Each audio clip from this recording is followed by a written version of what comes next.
Hello everyone, welcome to my home office / edit suite.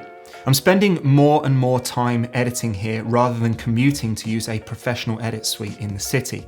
Maybe it's the same for you. Now partly that's because of the pandemic, but either way, I'm loving being able to work from home. But as I'm spending so much time working here, I need to make some upgrades. Quick note, for a steady stream of new tutorials from professional Hollywood editors, be sure to subscribe to the Film Editing Pro channel and turn on notifications. Okay, let's begin. In future videos, we're going to look at things like video monitoring, storage, and computing. But in today's video, we're going to focus on improving audio. We'll get to these later. There are two main problems that I'm trying to solve. The first is reverb. My small boxy room has terrible acoustics. Testing, 1, 2, 3. Playback is okay, but recording sound is pretty difficult. The second problem that I'm trying to solve is monitoring. Those Audio Engine A2s are incredible for their size, but they are not a reliable reference for mixing audio. Now, before we start, let's just briefly outline some objectives. Firstly, this is a work investment, not a luxury purchase. This isn't about stuff being cool, it's about stuff helping me to edit more effectively, comfortably, and efficiently. Secondly, I'm primarily an editor and colorist, so I don't need the absolute best, but I do need something better than what I currently have. Finally, this is going to be a learning process. I'm not a professional sound engineer, I'm an editor like you. If you have any suggestions or advice, please leave it in the comments. Otherwise, let's get going. To fix the problem, we need to understand the problem. Hard walls are really good at reflecting sounds. Testing, 1, 2, 3. Any sound you make is going to bounce from wall to wall to wall until it finally runs out of energy. When you make a sound, you might hear thousands of reflections of that sound before it ultimately decays.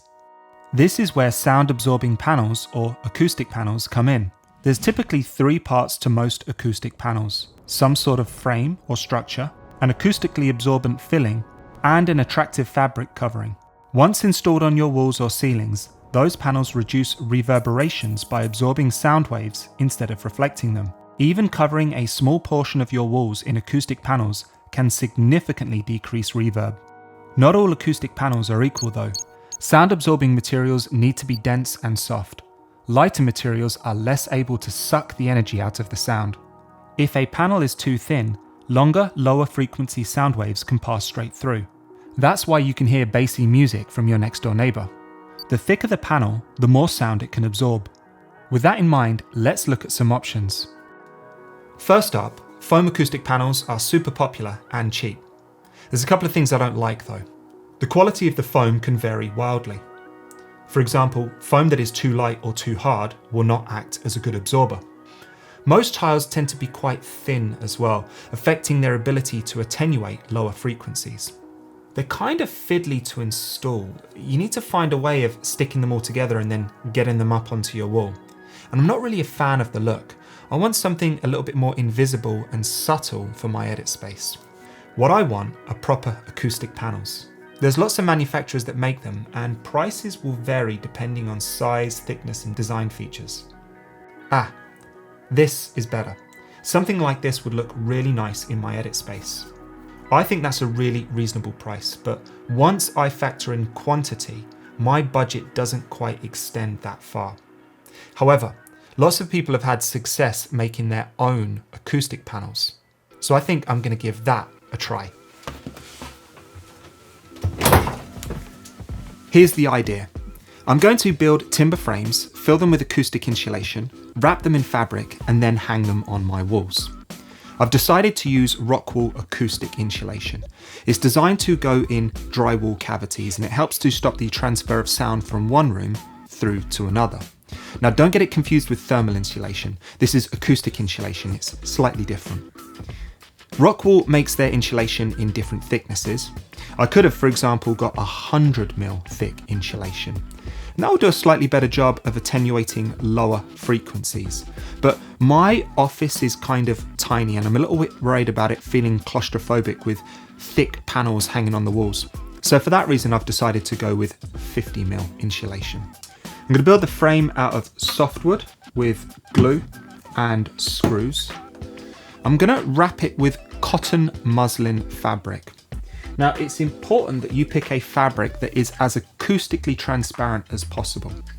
A good test for that is hold the fabric up to your mouth and try and breathe through it. And if you can breathe relatively comfortably through the fabric, then that's a good sign that it's at least partially acoustically transparent.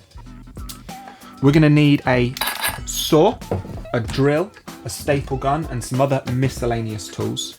If you don't have an electronic drill or staple gun or saw, it doesn't matter. You can do this just fine with manual tools, but you will have to work a little bit harder for it. Insulation comes in different sizes and thicknesses. I purchased 400mm wide bats that are 50mm thick. 100mm rock wool would provide better sound absorption, but I don't want my room to feel claustrophobic. I've chosen appropriately sized timber. I got my fabric from eBay, and to keep costs down, I'm using landscaping weed fabric on the backs. Finally, I've got screws, staples, and picture hanging hardware. All right, cue the construction montage.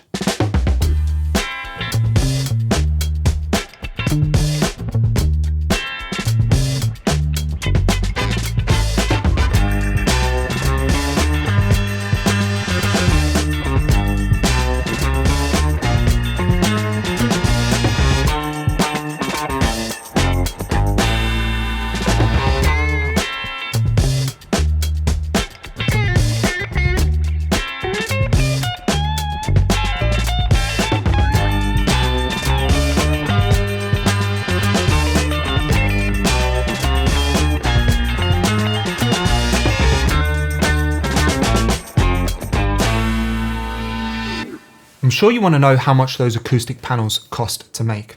We're going to talk about price at the end of the video, but right now, let's talk about speakers. These Audio Engine A2s are fantastic.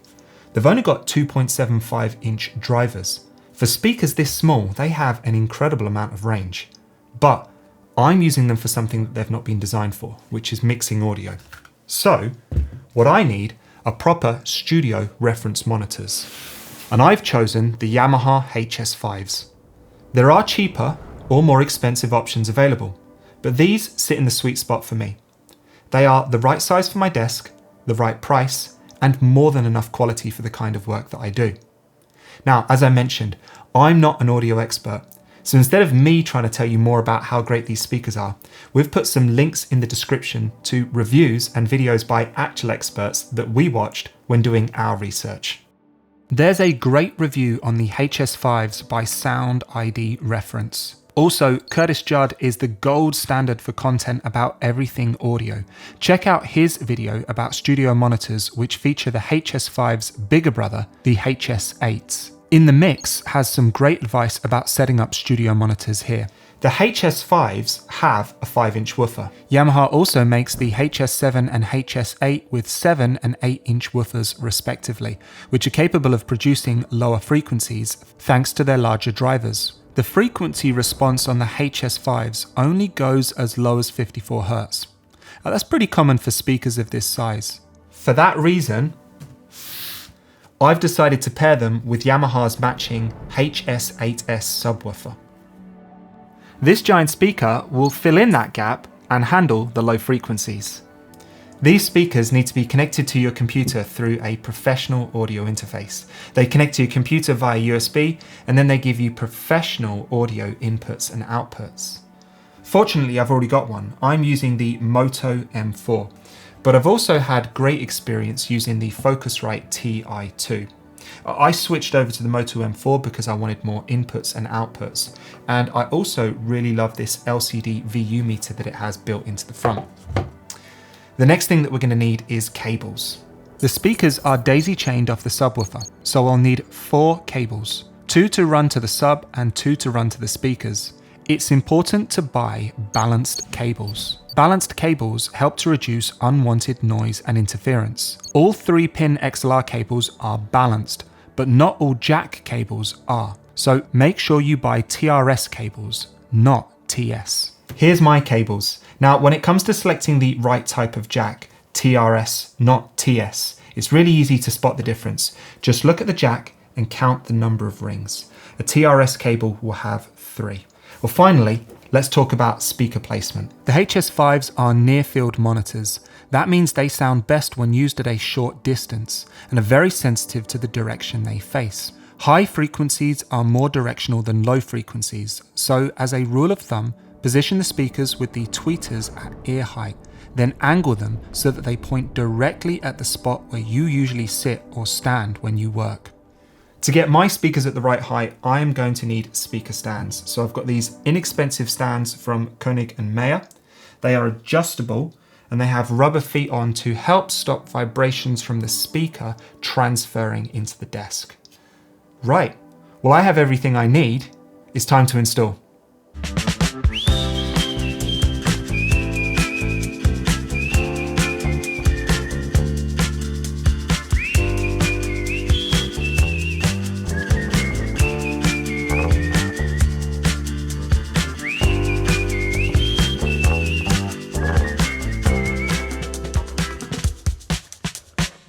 There you go, everything is finished and installed. I think the panels look pretty great, but let's see if they work as well.